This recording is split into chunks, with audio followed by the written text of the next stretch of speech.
religions. Good thing ours is right. What do you think about that? Well, I mean, that has an emotional appeal to it, I think, Yeah. right?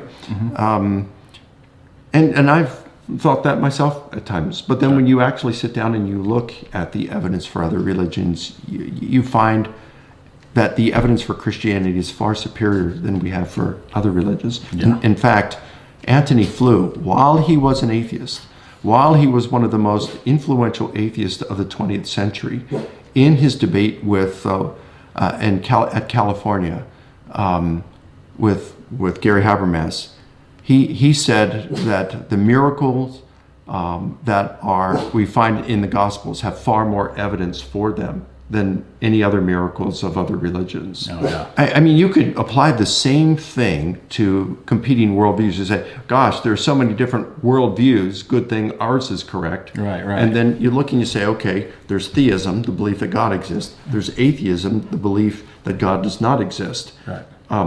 Well, both can't be right. Right. People say, oh, there's 5,000 gods. There's always a different number people use, 3,000, 5,000, whatever gods. But then I said, so if you look at these, you can narrow down, right? You say, okay, if the universe had an absolute beginning, then that cuts off all of these physical gods or these gods that had a physical origin, or even the pantheistic gods that are one with the entire universe. Then you're in the theism category, right? Then you look at the main views within theism, and then if you boil that down, you can boil it down to the resurrection of Christ. If it happened, Christianity is true and the other ones aren't, So there are ways to boil down all of these too, so that way you can ensure that your view is the most probable